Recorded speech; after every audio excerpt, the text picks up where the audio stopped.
Assalamualaikum warahmatullahi wabarakatuh. Perkenalkan, kami dari kelompok 4 akan mencarai salah satu pabrik di Jakarta Selatan yang memproduksi sebuah tahu. Perkenalkan, nama saya Muhammad Risan dengan NIM 031. Saya Nindira Sudasuri dengan NIM 046. Saya Meda Simatunisa dengan NIM 025. Saya Alfiana dengan NIM 026.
Lalu kami akan berkenalan dengan owner di salah satu pabrik ini.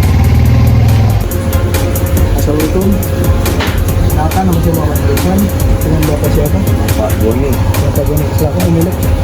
Tahu. Dengan nama pabrik. Dengan nama pabrik tahu Bandung aja.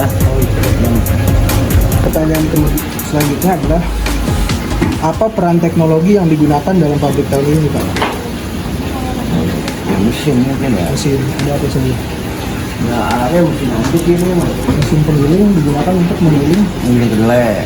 Jadi dari bulat menjadi halus kan gitu. Betul. Kemudian blower untuk kayu ya, lebih cepat pembuatannya. Lalu kuali digunakan untuk Wali itu yang satu kan buat depan tuh, buat patungan kedelai beras. Kalau yang ini buat kulitan, dari tahu putih jadi kuning, yang kuning itu dia. Ya, pertanyaan pertama, Pak, apa strategi yang digunakan untuk mengelola persediaan bahan baku? Strateginya apa ini? Jadi bahan bakunya aja mungkin ya. Iya betul. Bahan bakunya kedelai. Kedelai itu dikirim dari Reduk, kemudian pakai telur impor. Terus garam itu dikirim juga, barangnya semua dikirim, termasuk biang kunyit dikirim. Lokasinya dikirim Dari kalau biang kunyit itu katanya sih dari Jawa tuh kirimnya. Kalau kedelai itu dari Reduk. Kalau garam ini mah dari orang dekat, Madura itu yang ngirim. Pertanyaan selanjutnya, bagaimana Bapak mengelola jadwal dan penjadwalan produksi tahu ini? Jadwalnya ada 2 shift. Yang jadwal pertama itu yang mulai dari jam 5 subuh sampai jam 4 sore. Selanjutnya yang kedua itu dari maghrib sampai jam 3 pagi. Jadwalnya, jadi 2 shift. Untuk pertanyaan selanjutnya, bagaimana Bapak mengukur efisiensi produksi dalam pabrik tahu? Ya kalau ini kan termasuk pabrik masih tradisional, masih manual semua lah. Kalau yang udah modern itu dia lebih cepat emang.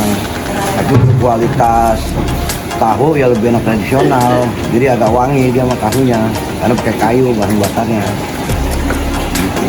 Pertanyaan selanjutnya, apa langkah-langkah yang diambil untuk memastikan kualitas tahu yang konsisten? Untuk kualitas tahu biar konsisten itu tahunya stabil. Jadi nggak tipis, nggak terlalu banget, nggak tipis banget, jadi normal. Sama warna kuning tidak harus dilihatnya, harus enak dilihatnya. Jadi kualitas tahunya lebih bagus seperti itu. Nah kadang ada yang pucat, ada karung merah gitu. Untuk tahu kuning dia agak merah kan dia.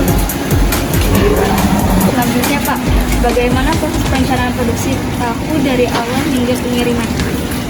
Ya awalnya tadi ini kedelai nih. Ya. Awalnya direndam ini nih, rendaman nih selama 3 jam. Jadi sudah 3 jam baru digiling, kedelainya dicuci dulu, baru digiling. Digiling setengah jam baru direbus. Direbus baru cetak jadi tahu. Mereka itu kan tahu susu, kalau saya tahu domba. Gitu, baru dikunyit tuh akhirnya tuh.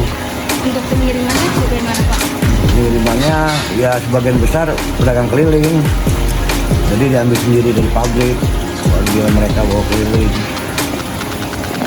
Kedelai sendiri itu tetap ya, tidak berganti-ganti? Tetap. Kedelai tetap, garam tetap, sama biang kunyit juga tetap. Kayu, kalau kayu ganti-ganti. Kayunya, Apa yang dilakukan jika produksi pada satu hari itu ada yang tersisa? kalau ada yang tersisa, biasanya tahu itu dikunyit. Kunyitin kalau diangetin, kan kadang-kadang ada seperti gitu.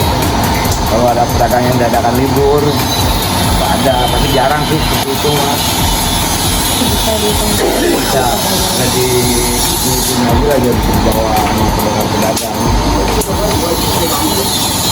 Pertanyaan selanjutnya, apakah ada praktik terbaik atau inovasi terbaru yang telah diterapkan dalam manajemen produksi tahu di pabrik ini?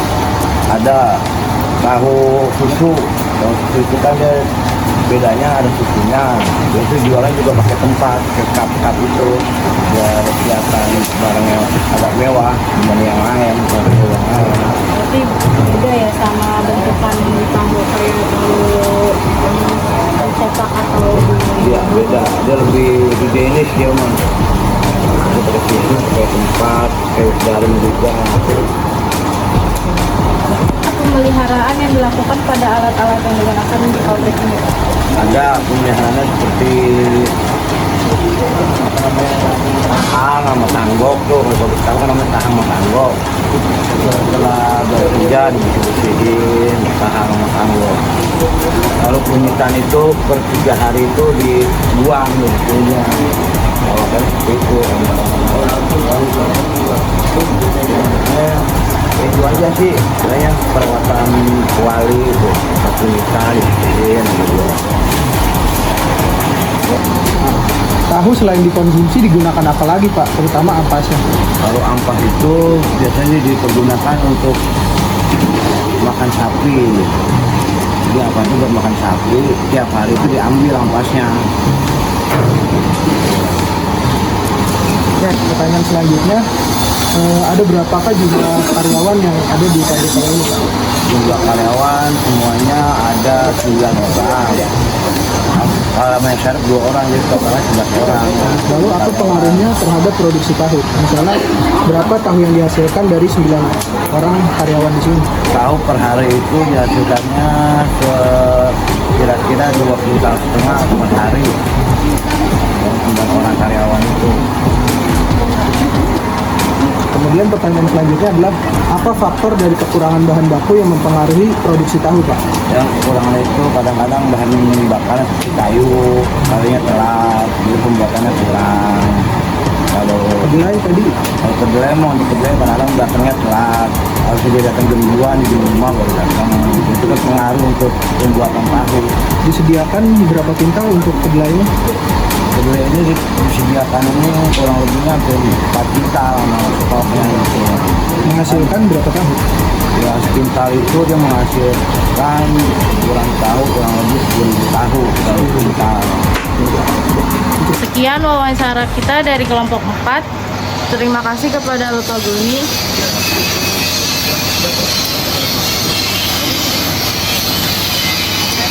Assalamualaikum warahmatullahi wabarakatuh.